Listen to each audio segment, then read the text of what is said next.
Learning with Earning, world's first live freelancers training portal, providing online top-rated trainers with exclusive live sessions on freelancing skills in Pakistan, USA and Canada. Let's learn and earn from your home.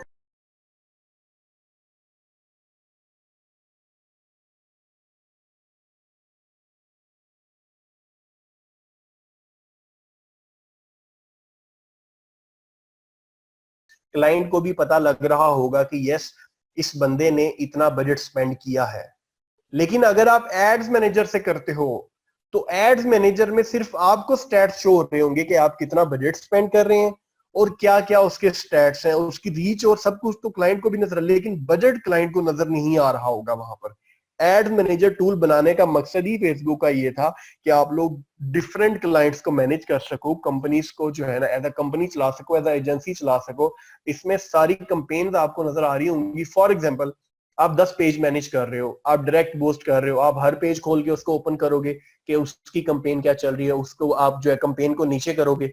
लेकिन अगर आपका जो ads manager का account है, जब आप ads manager से कर रहे हो तो टूल बनाने का मकसद ये कि आपकी जितनी भी जिस जिस पेज की कंपेन है आपको यहाँ पर शो हो रही है, डायरेक्ट शो हो रही है, साथ बजट शो कर रही है कि कितना बजट आपका लग गया है, इस मंथ का जो है रीच आपकी कितनी आ रही, सारे स्टैट्स आपको डायरेक्टली शो हो रहे होंगे अगर आप एड्स मैनेजर को यूज कर रहे हो। तो अब आप लोगों को थोड़ा आइडिया हो गया है कि एड मैनेजर क्यों यूज करना है, डायरेक्ट बूस्ट क्यों नहीं करनी। उसके दो, एक तो ये बजट वाली ऑप्शन कि आप लोगों की आसानी के लिए बनाया गया है, ये सारी चीजें आप लोगों को यहाँ पर शो हो रही होंगी कि कौन सी एड का क्या स्टैट्स है, ना कि आप अलग अलग पेज ओपन करके देखें। और एक और बात, क्लाइंट्स अक्सर आपको, जब आप किसी क्लाइंट का काम कर रहे हो तो क्लाइंट्स आपको पेज की एक्सेस फुल नहीं देते, वो आपको एज एडवर्टाइजर ऐड कर देते हैं या आपको एडिटर रोल देते हैं, आपको फुल एडमिनशिप नहीं देंगे। तो वहां से हो सकता है अगर आपको एज एडवर्टाइजर ऐड कर दिया तो आप पोस्ट भी नहीं कर पाओगे। तो इसलिए आपका एड मैनेजर का टूल यूज किया जाता है ताकि आपको इजी हो मल्टीपल क्लाइंट्स मैनेज करने के लिए। उसके अलावा यहाँ पर अगर आप एड रन करते हो, यहाँ पर जैसे मैंने आपको बताया कि ये जो एड आप रन कर रहे हो ना, देखो यहाँ पर ये एड डायरेक्ट पोस्ट एंगेजमेंट की एड होती है। यानी पोस्ट एंगेजमेंट जो सिर्फ यहाँ पर एक ऑप्शन आप लोग देख रहे हो क्रिएट न्यू कैंपेन पे, ये ऑप्शन पे एंगेजमेंट और ये पोस्ट एंगेजमेंट। डायरेक्ट पेज से अगर आप कैंपेन रन करते हो तो डायरेक्ट पोस्ट एंगेजमेंट की कैंपेन चलती है। बाकी जो ये आपको ऑब्जेक्टिव नजर आ रहे हैं, इन मार्केटिंग ऑब्जेक्टिव की कैंपेन्स आप डायरेक्ट नहीं चला सकते, उसके लिए आपको एड मैनेजर का ही सहारा लेना पड़ता है। तो उसमें मैंने उस दिन बताया था कि इस एड मैनेजर को रन करने के लिए, एक्सपेरिमेंट करने के लिए आप लोगों को एक पेमेंट मेथड रिक्वायर्ड होता है। पेमेंट मेथड आप लोग यूज कर सकते हो यूबीएल इंटरनेट विज कार्ड। उसके लिए आपका करंट अकाउंट होना नहीं जरूरी। आप लोग अगर स्टूडेंट हैं, आप लोगों के पास आईडी कार्ड वगैरह है, तो आप लोग अपना स्टूडेंट कार्ड लेके जा सकते हैं, या कोई काम कर रहे हैं ऑलरेडी, कोई बिजनेस है, सोर्स ऑफ इनकम उनको लेटर शो करके आप लोग जाएंगे तो वो आपको इजीली इंटरनेट यूबीएल का विज कार्ड जो है ना प्रोवाइड कर देंगे।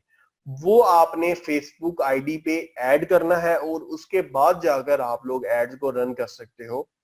मैं आप लोगों के सामने आज जो है थोड़ा सा वो भी कर सकता हूँ कि आप लोगों ने, अगर आप लोगों के पास कोई पेमेंट मेथड है और आप लोग ऐड करना चाह रहे हो तो आप लोगों ने किस तरह करना है। आप लोगों ने जब फेसबुक अकाउंट को अपने ओपन कर लेना है तो ये 3 डॉट जहां पर दिख रहे हैं तो टाइमलाइन सेटिंग आपके पास आ रही होती है, ठीक है। टाइमलाइन सेटिंग में नीचे पेमेंट्स का ऑप्शन आप लोगों के पास आ रहा होगा। यहाँ पर पेमेंट्स के ऑप्शन पे जब आप लोग क्लिक करेंगे तो फेसबुक आपको यहाँ पर शो करती है ऐड पेमेंट मेथड के नाम से एक ऑप्शन होता है, ठीक है। पेमेंट मेथड में आप लोग देख रहे हैं कि यहाँ पर ये रिमूव का ऑप्शन है और एडिट का ऑप्शन है। यहाँ पर आप लोगों के सामने ऐड क्रेडिट और डेबिट कार्ड, यहां से आप लोग पेमेंट मेथड ऐड कर सकते हो अपना, जो भी आप लोगों ने ऐड करना है। उस वो मिजान का कार्ड यूज कर सकते हो, एटीएम कार्ड, उससे आप लोग एड्स क्रिएट कर सकते हो। उसके अलावा आप लोग जो यूज कर सकते हो वो यूज कर सकते हो यूबीएल इंटरनेट विज कार्ड। ये 2 कार्ड मैं पर्सनली यूज कर रहा हूँ, इसलिए मैं आपको यही प्रेफर करूंगा। और किसी बैंक का कार्ड कभी काम कर भी जाता है, कभी नहीं भी करता, इश्यूज बहुत ज्यादा है। लेकिन अगर आप यही 2 पेमेंट मेथड्स यूज कर रहे हैं तो इनमें आपको कोई इशू नहीं आएगा, ठीक है। ये पेमेंट मेथड की बात होगी।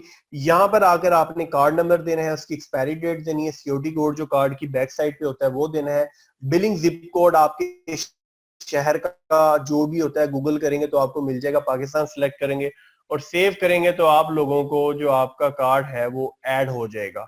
उसके बाद आप डायरेक्टली एड मैनेजर को ओपन करेंगे तो आप लोगों के सामने इसी तरह ये सारे ऑप्शन होंगे और आप लोग एड क्रिएट कर सकते हो। यहाँ पर मैं एक ऐड क्रिएट कर सकता हूँ आपके सामने, ये मूवीज की ही कोई एक ऐड को मैं दोबारा से आप लोगों के सामने करके आप लोगों को दिखा देता हूँ कि मैंने एक पोस्ट एंगेजमेंट की कैंपेन चलानी है। ठीक है, आप लोग देख रहे होते हैं कि लोग किस तरह से जो पोस्ट पे एंगेज्ड होते हैं जब आप लोग कोई कैंपेन को बड़े अच्छे तरीके से जो है चला रहे होते हो।